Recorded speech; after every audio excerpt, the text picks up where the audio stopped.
Laisse-moi te le dire, homme de Dieu. Quelle qu'en soit la beauté de ta cathédrale, ça ne te garantit pas le paradis. De deux, quel qu'en soit le nombre de tes membres, même s'ils sont 10 000 membres, ça ne te garantit pas le paradis. De trois, tes révélations quand tu prêches, toutes tes révélations là avec des titres pompeux, ça ne te garantit pas le paradis. En quatrième position, tes beaux messages, tes prophéties, tes beaux messages avec le bon français là, le bon anglais, tes prophéties là, ça ne te garantit pas le paradis. Tes jeûnes, tes prières, tes jeûnes, tes prières, même si tu fais les jeûnes de prières de 800 jours, mon frère, ça ne te garantit pas le paradis. Ta popularité, même si tu es populaire dans ton pays, même si tu es populaire dans le monde, ça ne te garantit pas le paradis. Toi, homme de Dieu qui m'écoute. Tes missions, on t'invite à gauche, on t'invite à droite, tu entres à gauche, tu entres à droite. Laisse-moi te dire, homme de Dieu, ça ne te garantit pas le paradis. Ça ne te garantit pas le paradis. Le nombre d'églises que tu as dans le monde, ça ne te garantit pas le paradis. Ton argent, ta belle maison, ta belle voiture, tout ce que tu as ne te garantit pas le paradis.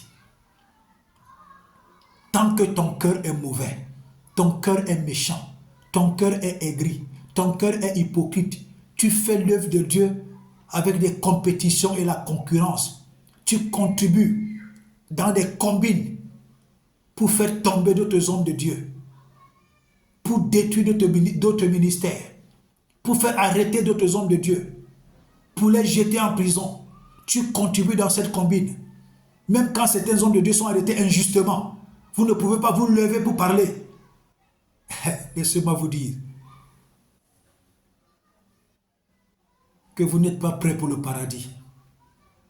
Vous n'êtes pas prêt pour le paradis. Je crois que c'est 1 Jean 3, verset 15 qui dit « Celui qui est son frère n'a pas la vie éternelle en lui. »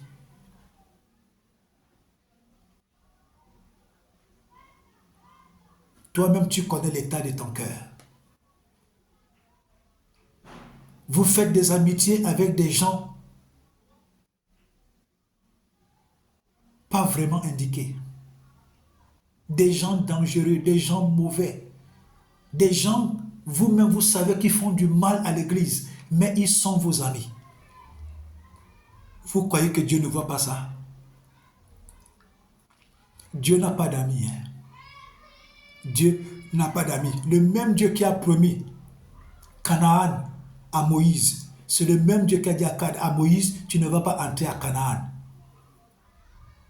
Le même Dieu qui a dit à David, le serviteur selon mon cœur, c'est le même Dieu qui a envoyé l'épée de la malédiction dans la maison de David. Est-ce que vous m'écoutez? Dieu n'a pas d'amis. Vous vous êtes familiarisé aux choses de Dieu. Vous vous êtes familiarisé à l'église de Dieu. Vous vous êtes familiarisé aux choses sacrées. Vous vous êtes attiré des gros malheurs. Pourquoi l'église n'est plus puissante aujourd'hui? C'est à cause de ce type de pasteur comme vous. Ce type de pasteur, ce type de prophète, ce type d'apôtre, ce type de bishop, ce type d'archibishop. C'est à cause de ce genre d'homme de Dieu comme vous là. L'église n'est plus puissante aujourd'hui. À cause de vous, des serviteurs du diable se sont infiltrés presque dans tous les ministères aujourd'hui. Et dès qu'un homme de Dieu veut rester vrai, c'est ce genre de pasteur comme vous qui les combattez pour les détruire. On ne fait rien sans subir. On ne fait rien sans subir. Ce que vous faites, vous allez subir. Vos enfants vont subir. Vos familles vont subir. Vos familles vont subir. Dieu a dit à Abimelech concernant la femme de Moïse. Rends cet homme, sinon toi et tout ce que tu possèdes va mourir. Dieu ne plaisante pas avec ses intérêts. Dieu ne plaisante pas avec ses serviteurs. Dieu ne plaisante pas avec son œuvre. C'est au prix du sang de Jésus. Quelqu'un a souffert pour que l'Église naisse. Vous allez porter le sang de Jésus sur vos têtes. Pas comme un sang de bénédiction, mais comme un sang de malédiction. Le sang de Jésus sur vos têtes sera un sang de malédiction pour votre condamnation.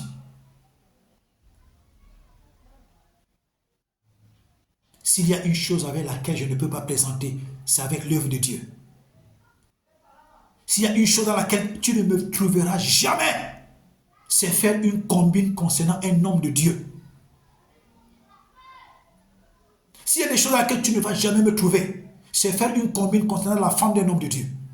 Jamais. Le jour où vous êtes pasteur, le jour où vous êtes homme de Dieu, la nuit, vous êtes la femme de quelqu'un. La nuit, tu es la femme de quelqu'un. Toi, un homme. La nuit, tu es la femme de quelqu'un. Le jour, tu es pasteur. Toi, la femme qui m'écoute. Le jour, tu es prophétesse.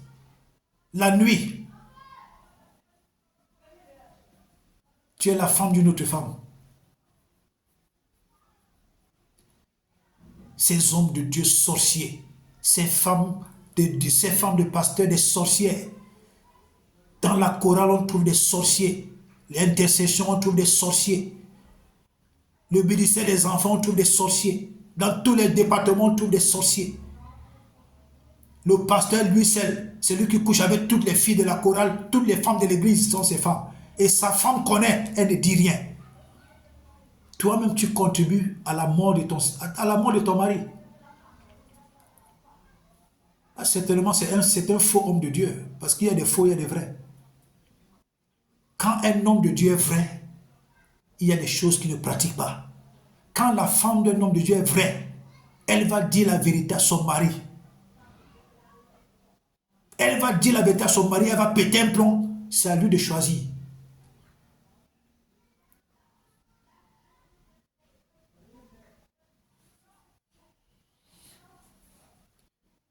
Dieu a frappé un homme de Dieu comme ça. Je crois que ça devait être soit au Gabon, soit en Guinée.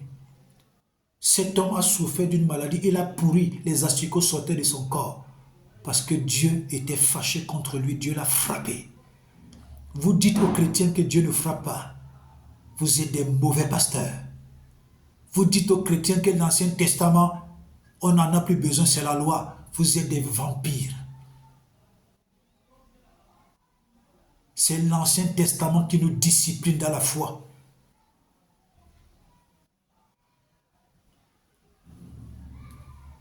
Repentez-vous. Repentez-vous. Partagez cette vidéo. Partagez cette vidéo. Que Dieu vous bénisse abondamment. Shalom.